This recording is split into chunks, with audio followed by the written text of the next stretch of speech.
ప్రేక్షకులందరికీ నమస్సుమాంజలి.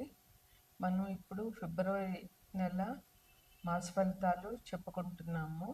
ఫిబ్రవరి నెలలో గ్రహాలు ఒకటి 2/2026 నాటికి గ్రహాలు స్థితి ఏంటో చెప్పుకుందాము. మేషంలో అశ్విని 4 పాదాలు, భరణి 4 పాదాలు, కృతిక 1 పాదం ఉంటాయి. రాశిలో గ్రహాల సంచారం ఎట్లా ఉందంటే, మేషాన్ని లగ్నంగా తీసుకుంటే తృతీయంలో గురువు వక్రించి ఉన్నారు. తర్వాత సింహంలో కేతు ఉన్నారు. మకరంలో కుజుడు, రవి, శుక్రుడు, బుధుడు ఉన్నారు. కుంభంలో రాహు ఉన్నారు. మీనంలో శని ఉన్నారు.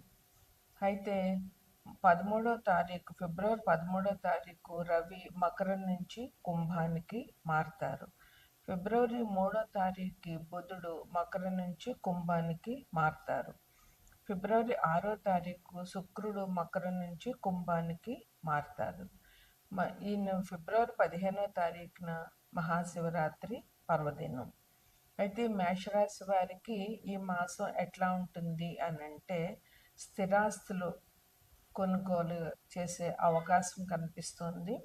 వారు కొంచెం బాగా ప్లాన్ చేసుకున్నట్లయితే కనుక స్థిరాస్తులు కొనే అవకాశం ఉంది. అందుకని ఎవరైతే స్థిరాస్తులు కొనుక్కోవాలని అనుకుంటున్నారో వాళ్ళు ఈ మాసంలో ఈ పని చేయవచ్చు. ఈ మాసం కూడా మంచిదే కనుక ఫిబ్రవరి 16 వరకు కూడా మనకి మూఢం ఉంది, శుక్రమూఢం. ఆ మూఢం అయిపోయినాక వీళ్ళు శుభకార్యాలు చేయవచ్చు. ఫిబ్రవరి 16వ తారీఖు వరకు ఎటువంటి శుభకార్యాలు చేయకూడదు. ఇంకా ధనం వచ్చే అవకాశాలు బాగానే ఉన్నాయి. ఈ రాశి వారికి ఏ వ్యాపారం నుంచైనా ఏ వృత్తి నుంచైనా కూడా ధనం వచ్చే అవకాశం బాగానే ఉంది. అందువల్ల ఈ మాసంలో ధనానికి ఎటువంటి లోటు వీరికి ఉండదు.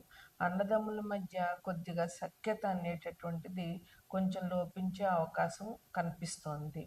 అందువల్ల అన్నదమ్ములతో గొడవలు పెట్టుకోకుండా అన్నదమ్ములందరూ ఒకే మాట మీద ఉండేలాగా, ఒకవేళ ఆ క్షణంలో కోపం వచ్చినా మాట్లాడకుండా ఉండడము, పరస్పరం దూషించుకోకుండా ఉంటే గొడవలు పెద్దవి కాకుండా అన్నదమ్ముల బంధం అనేటటువంటిది నిలబడుతుంది. ఈ రాశి వారికి గౌరవ మర్యాదలు ఈ మాసంలో దక్కే అవకాశం బాగా కనిపిస్తోంది.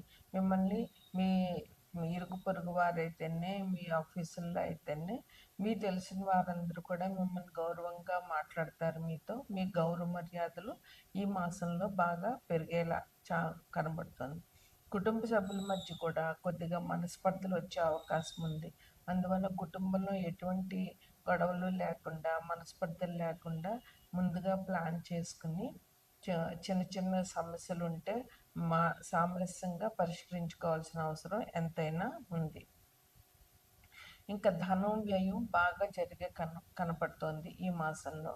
ధనాన్ని కొంచెం జాగ్రత్తగా ఖర్చు పెట్టుకుని ఏ ఖర్చు అవసరం కాదనేటటువంటిది ఆలోచించుకుని ధనాన్ని వ్యయం చేయాల్సిన అవసరం చాలా కనిపిస్తోంది. ఇంకా ప్రయాణాలు ఈ మాసంలో మీకు ప్రయాణాలు అంత అనుకూలంగా లేవు. అందువల్ల సాధ్యమైనంత వరకు ప్రయాణాలకు వెళ్లకుండా ఇంట్లోనే ఉండడం చాలా మంచిది. తప్పనిసరి ప్రయాణాలు చేయాల్సి వచ్చినప్పుడు దైవ పూజ చేసుకుని, దైవ దర్శనం చేసుకుని ప్రయాణాలు చేయడం చాలా అవసరం. విద్యార్థులకి ఈ మాసంలో శ్రమకు తగ్గ ఫలితం ఉంటుంది. బాగా శ్రమ పడితేనే కానీ వాళ్ళు ఎగ్జామ్స్ రాయలేరు. ఈ ఫిబ్రవరి, మార్చి అంటే ఇంక ఎగ్జామ్సే ఉంటాయి కనుక విద్యార్థులు జాగ్రత్తగా చదివి పరీక్షలు రాయవలసింది. ఇక స్పెక్యులేషన్ వాళ్ళకి ఒక మాదిరిగా ఉన్నది. అన్ని వృత్తి వ్యాపారాల వాళ్ళకి కూడా సమానంగా ఉంటుంది. అంటే అలాగని లాభాలు ఉండవు, అలాగని నష్టాలు ఉండవు. పెట్టిన డబ్బుకి ఫలితం వస్తుంది. అందువల్ల అనవసరమైన ఖర్చులు చేసుకోకుండా, కొత్తగా ఏమీ ప్రారంభించకుండా ఉండడం ఈ మాసంలో వాళ్ళకి చాలా అవసరం. ఉద్యోగ ప్రయత్నాలు చేసే వాళ్ళకి ఉద్యోగ ప్రయత్నాలు ఫలిస్తాయి. ఉద్యోగంలో మీకు ఈ మాసంలో పెద్దగా అభివృద్ధి ఏమి ఉండదు, కానీ సమానంగా నడుస్తూ ఉంటుంది. ఎటువంటి ఇబ్బందులు లేకుండా ఉద్యోగం నడుస్తూ ఉంటుంది.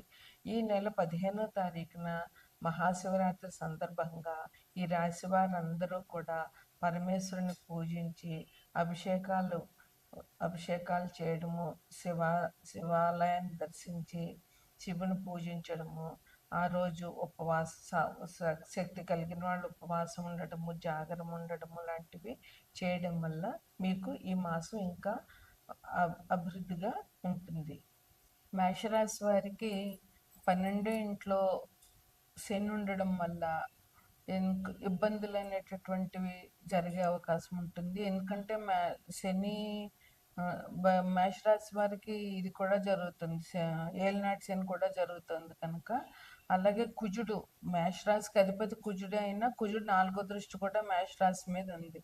వీరికి ముఖ్యంగా శనికి సంబంధించినటువంటి పరిహారాలు చేసుకోవడం వల్ల ఇబ్బందులు అనేటువంటి తగ్గుతాయి. అందువల్ల శివ అభిషేకాలు చేయడము, శనికి సంబంధించిన హనుమాన్ చాలీసా పారాయణ చేయడము, హనుమాన్ టెంపుల్కి వెళ్ళడము అనేటటువంటివి ఈ రాశి వారికి మంచి పరిహారాలుగా చెప్పవచ్చు. ఇక శివరాత్రి రోజున తప్పకుండా శివాభిషేకం చేయడం వల్ల వీరికి శని నుంచి వచ్చేటటువంటి ఇబ్బందులు తగ్గుతాయి. తర్వాత వృషభ రాశి వారికి శని 3వ దృష్టి, శని మీనంలోంచి వృషభ రాశిని 3వ దృష్టితో చూస్తున్నారు. అందువల్ల ఈ దృష్టి నుంచి తప్పించుకోవాలి అని అంటే శివాభిషేకం తప్పకుండా చేయాలి. వృషభ రాశికి అధిపతి శుక్రుడు కనుక అమ్మవారిని అయ్యవారిని ప్రార్థించడం వల్ల, వారి పూజలు చేయడం వల్ల వీరికి చాలా మంచి జరుగుతుంది. ఇంకా మిథున రాశిలోనే గురువు ఉన్నారు, ఆయన వక్రించి ఉన్నారు. అయినా కూడా మిథున రాశి వారికి అధిపతి బుధుడు కనుక విష్ణాలయాలు సందర్శించడము, విష్ణు సహస్రనామం పారాయణ చేయడము, అదేవిధంగా దత్తాత్రేయుడిది కానీ, సాయిబాబాది కానీ, లేదా రాఘవేంద్ర స్వామి ఆరాధన చేయడం వల్ల వీరికి మంచి ఫలితాలు జరుగుతాయి. తదుపరి కర్కాటక రాశికి అధిపతి చంద్రుడు అంటే అమ్మవారి పూజ చేయడం చాలా అవసరం వీరికి. ఇంకా ఇక్కడ ఎట్లా వచ్చిందంటే, ఇప్పుడు కుజుడు, రవి, శుక్రుడు, బుధుడు అందరూ సప్తమ దృష్టితో కర్కాటక రాశిని చూస్తున్నారు. అందువల్ల వీరు విష్ణు సహస్రనామం పారాయణ చేయడము, అమ్మవారి అభిషేకాలు చేయడము,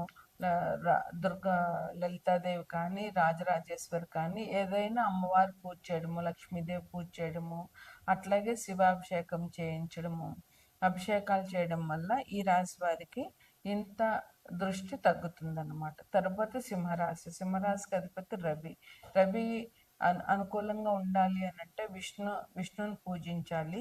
ఇంకా సింహరాశికి రాహు 7వ దృష్టి ఉంది, కుజుడు 8వ దృష్టి ఉంది. అందువల్ల కుజుడు దృష్టిని తప్పించుకోవాలంటే సుబ్రహ్మణ్యేశ్వర స్వామి ఆరాధన చేయాలి. రాహు దృష్టి నుంచి తప్పించుకోవాలంటే రాహుకేతువులు పూజ చేయడము, మంగళవారం నాడు దుర్గాదేవి ఆలయంలో రాహు దీపాలు పెట్టడము, ఆదివారం కూడా రాహు దీపాలు పెట్టుకోవడము, అట్లాగే అమ్మవారి ఆరాధన, దుర్గాదేవి ఆరాధన చాలా మంచి జరుగుతుంది అన్నమాట.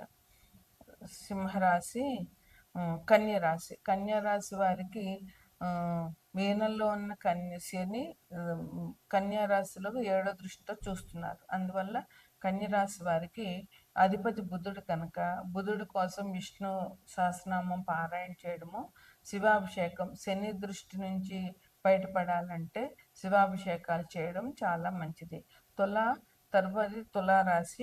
తులారాశికి గురుడు పంచమ దృష్టితో చూస్తున్నాడు. అందువల్ల గురు దృష్టి ఉంది కనుక ఈ రాశి వారికి ఇబ్బందులు తక్కువే ఉంటాయి. అయినా సరే వీరు అమ్మవారి ఆరాధన చేయడము, ఎందుకంటే అధిపతి శుక్రుడు కనుక అమ్మవారి ఆరాధన చేయడము, గురువుకి సంబంధించినటువంటి అంటే దక్షిణామూర్తిని కానీ, రాఘవేంద్ర స్వామిని కానీ, లేదా సాయిబాబాని కానీ పూజించడము. వృశ్చిక రాశికి అధిపతి కుజుడు. వృశ్చిక రాశి వాళ్ళు కుజుడికి సంబంధించినటువంటి సుబ్రహ్మణ్యేశ్వర స్వామి ఆరాధన చేయడం వల్ల చాలా మంచి జరుగుతుంది. తదుపరి ధనుసు రాశికి అధిపతి గురువు సప్తమ దృష్టి ధనుసు రాశి మీద ఉంది. అందువల్ల వీళ్ళు గురువుకి సంబంధించిన ఆరాధన, దత్తాత్రేయుడి ఆరాధన లేదా దత్తాత్రేయుడు ఆరాధన చేయడము, లేదా దక్షిణామూర్తి ఆరాధన చేయడము, సాయిబాబా, రాఘవేంద్ర స్వామి ఆరాధనలు గురువుల్ని పెద్దల్ని పూజించడం వల్ల చాలా మంచి జరుగుతుంది. ఇక తదుపరి మకర కుంభరాశులు. ఈ రెండిటికి శని అధిపతి.